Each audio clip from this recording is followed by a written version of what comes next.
Hello everyone, good morning. 6 Hindi medium science की class बेटा, आपका पार्ट 5 चल रहा है जिसका अभ्यास प्रश्न उत्तर करा रही हूँ मैं।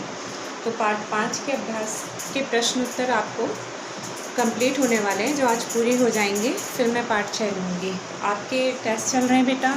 रिवीजन मैंने कई दफ़े आपको करा दिया, हर वीडियो में मैं आपको उस तरीके से समझाती है, रिपीट करके आई हूँ। प्लीज़ आप अपना जो है सारी चीज़ें लर्न करें। सिलेबस आपको पता ही है तो, और पेपर जब भी है तो आप दें टेस्ट। चलिए अब आपका पार्ट 5 देखते हैं। पार्ट 5 का नाम है आपका पदार्थों का पृथक्करण।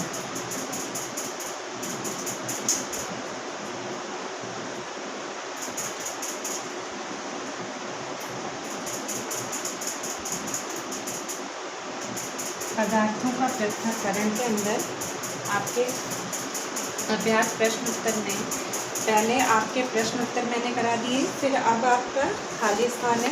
प्रश्न उत्तर इसमें 7 थे, सातों आपके कंप्लीट हो गए। अब जो है आपका खाली स्थान है, तो खाली स्थान करते हैं। अभ्यास प्रश्न के उत्तर है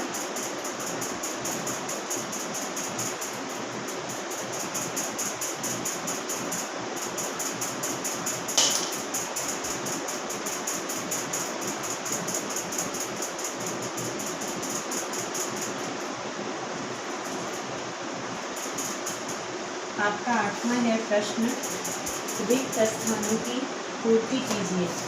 तो रिक्त स्थानों की पूर्ति करनी है।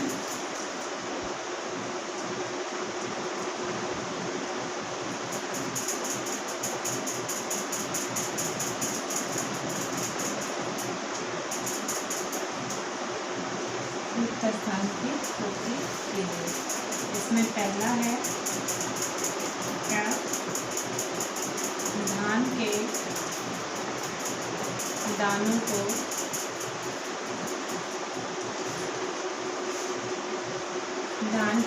को डंडियों से पृथक करने की विधि को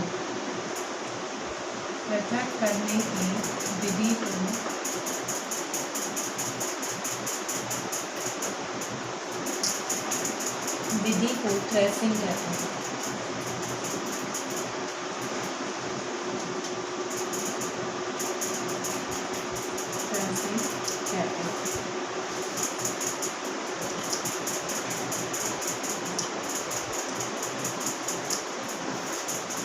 तो आप देखिए, फर्स्ट आपका है धान के दानों को डंडियों से पृथक करने की विधि को आप थ्रेसिंग कहते हैं।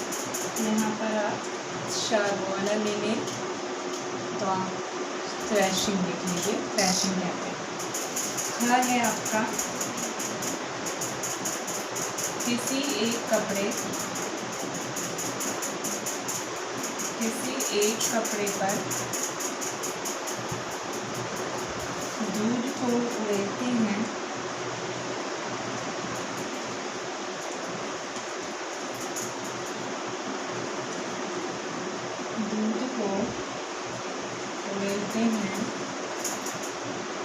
तो मलाई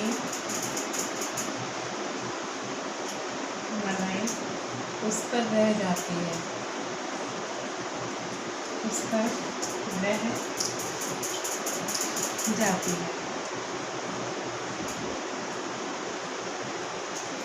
पृथक्करण की यह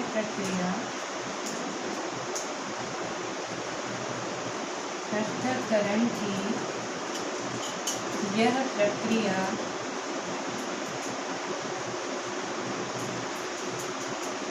निस्यंदन कहलाती है।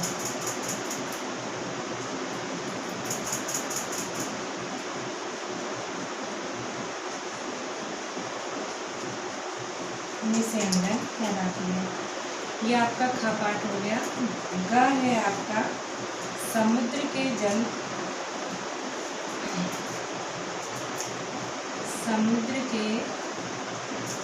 से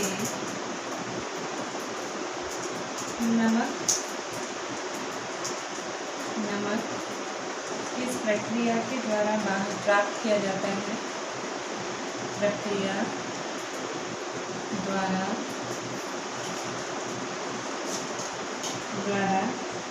प्राप्त किया जाता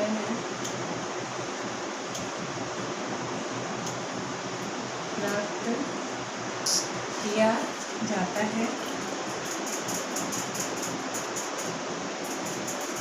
तो आपका यहाँ पर जवाब होगा वाष्पन, वाष्पन प्रक्रिया के द्वारा आप जो है ये नमक को प्राप्त करते हैं। फिर आपका घ है, जब कांकिल जल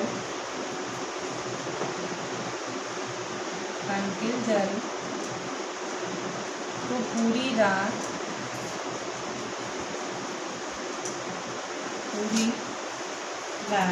एक बाल्टी में रखा जाता है, एक बाल्टी में रखा जाता है, तो अशुद्धियाँ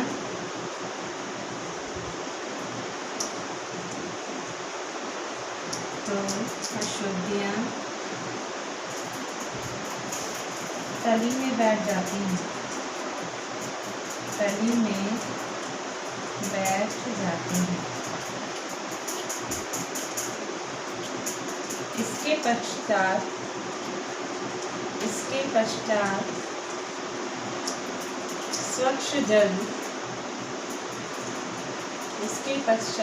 स्वच्छ जल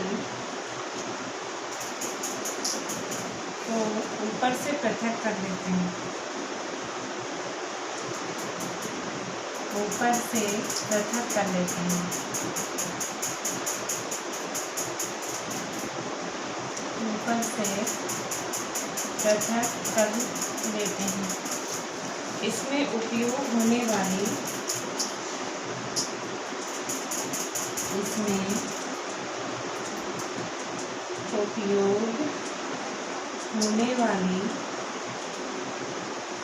पृथक्करण की प्रक्रिया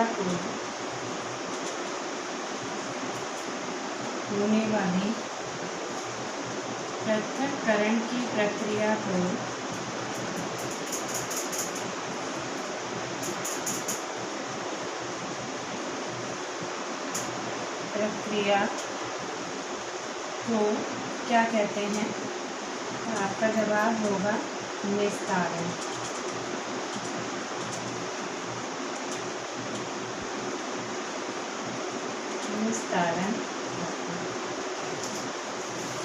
तो इस तरीके से आपका ये अभ्यास प्रश्न के अंदर आपका 8वां जो है पॉइंट पूरा हुआ, जो रिक्त स्थानों की पूर्ति कीजिए है, जिसमें आपने देखा बेटा रिक्त स्थानों की पूर्ति में आपका का पाठ है कि धान के दानों को डंडियों से पृथक करने की विधि को आप क्या कहते हैं? तो आपका जवाब है थ्रेसिंग।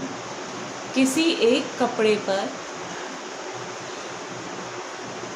दूध को उड़ेलते हैं तो मलाई उस पर रह जाती है। पृथक्करण की यह प्रक्रिया निस्यंदन कहलाती है।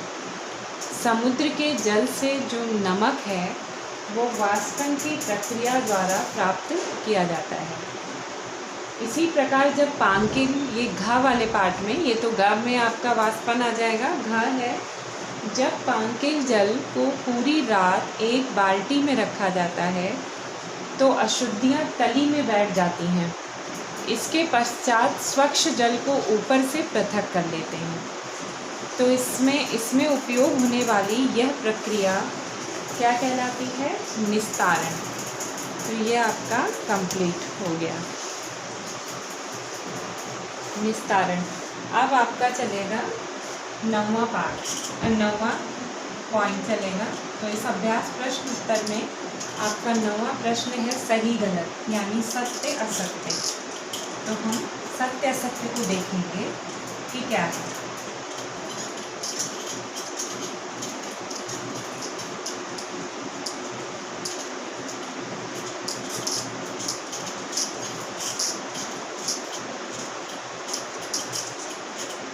चलिए सत्य और असत्य देखते हैं। तो आपका 9वां प्रश्न बेटा, 9वां प्रश्न है आपका सत्य सत्य अथवा असत्य।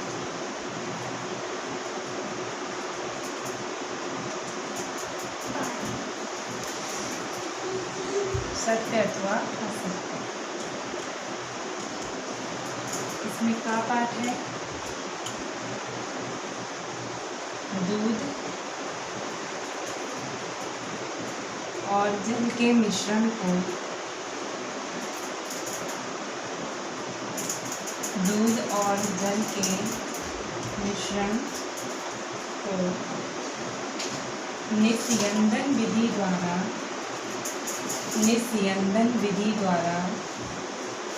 पृथक करते हैं। निस्यंदन विधि द्वारा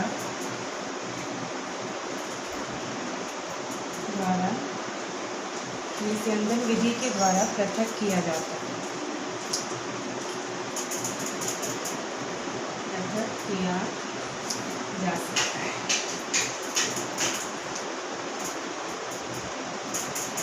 तो आपका ये बात जो है असत्य है, तो आप इसके आगे लिखेंगे असत्य, ऐसे ब्रैकेट भी दे दीजिए। तो दूध और जल के मिश्रण को निस्यंदन विधि के द्वारा पृथक कर सकते हैं, तो ये बेटा आपका गलत है। खा भाग है आपका नमक तथा चीनी के मिश्रण को,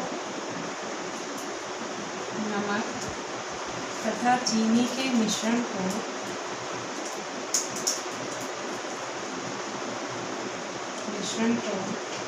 निष्पावन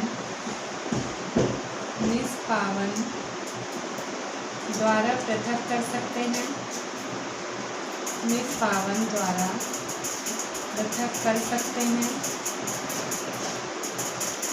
तो आपका ये भी जो है आपका ऑप्शन गलत है, तो आप लिखेंगे इसमें असत्य,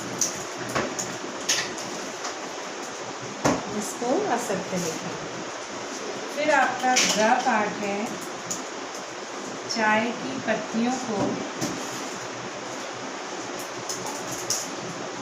चाय की पत्तियों को चाय से पृथक्करण, चाय से पृथक्करण निस्यंदन के द्वारा, निस्यंदन द्वारा किया जा सकता है, निस्यंदन द्वारा किया जा सकता है।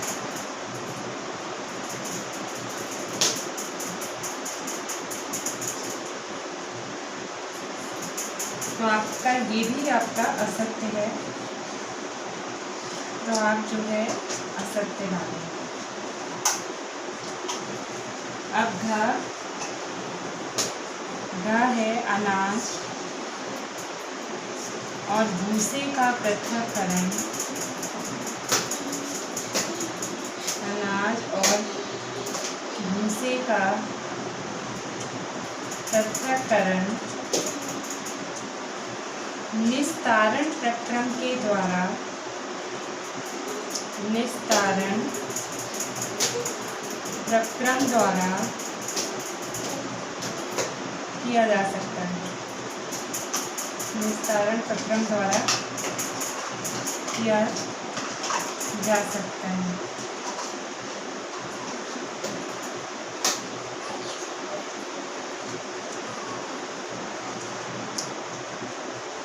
किया जा सकता है। तो आपका ये 9वां प्रश्न भी कंप्लीट हुआ बच्चों। 9वें प्रश्न में है आपका सत्य और असत्य, जिसके अंदर पहला ऑप्शन का दूध और जल के मिश्रण को क्या निस्यंदन विधि द्वारा पृथक किया जा सकता है, तो ये बात आपकी गलत है, तो आप असत्य बोलेंगे, क्योंकि दूध और जल दोनों ही द्रवित है। नमक तथा चीनी के मिश्रण को निष्पावन द्वारा पृथक कर सकते हैं, ये भी गलत है क्योंकि इसमें नमक और चीनी दोनों आपके विलेय पदार्थ हैं। इसी तरह से आपका चाय की पत्तियों को चाय से पृथक्करण निस्यंदन विधि द्वारा किया जा सकता है। तो चाय की पत्तियों को चाय से, तो ये भी आपका गलत है, निस्यंदन के द्वारा नहीं करते, असत्य है। अनाज और भूसे का पृथक्करण निस्तारण प्रक्रम द्वारा किया जा सकता है, ये भी आपका उत्तर गलत है। तो आप इसके आगे लिखेंगे गलत, असत्य।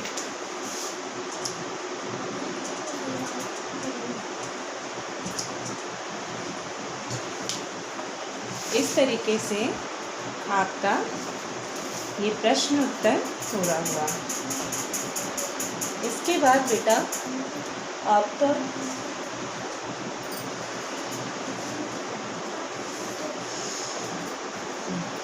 इसके बाद एक 10वां प्रश्न है आपका इसी अभ्यास में। देखिए उसमें क्या कह रहा है। जल में चीनी तथा नींबू का रस मिलाकर शिकंजी बनाई जाती है। जल में चीनी तथा नींबू का रस मिलाकर शिकंजी बनाते हैं। आप बर्फ़ डालकर इसे ठंडा करना चाहते हैं। इसके लिए शिकंजी में बर्फ़ चीनी घोलने से पहले डालेंगे या बाद में? किस प्रकरण में अधिक चीनी घोलना संभव होगा? तो बेटा ये सीधी सी बात है कि आप बर्फ़ डालने से पहले चीनी घोलेंगे, क्योंकि बर्फ़ डालने के बाद चीनी के घुलने में देरी होगी, चीनी घुलने में आसान नहीं होगा, चीनी सही तरीके से घुल नहीं पाएगी, क्योंकि बर्फ़ ठंडा है, चीनी उसमें ठंडे पदार्थ में जल्दी घुलित नहीं होती। और जिस प्रक्रम में अधिक चीनी घोलना संभव होगा तो आप लिखेंगे ठंडे पानी की अपेक्षा गर्म पानी में चीनी का घोलना ज़्यादा सही होता है, उसमें आराम से घुल जाती है। तो 10वां प्रश्न तो आपके खुद के मानसिकता पे है। वैसे अगर आप चाहो तो मैं एक बार 10वां करा के फिर पार्ट 6 स्टार्ट कर दूँगी। तो आपके अगले वीडियो में 10वां एक लास्ट में अपनी तरह से लिख के अपने शब्दों में वो उत्तर आपका करा के फिर पार्ट 6 उसके भी अभ्यास प्रश्न अपन कर लेंगे, फिर पार्ट 7 पे आएंगे। ओके बेटा, बाय।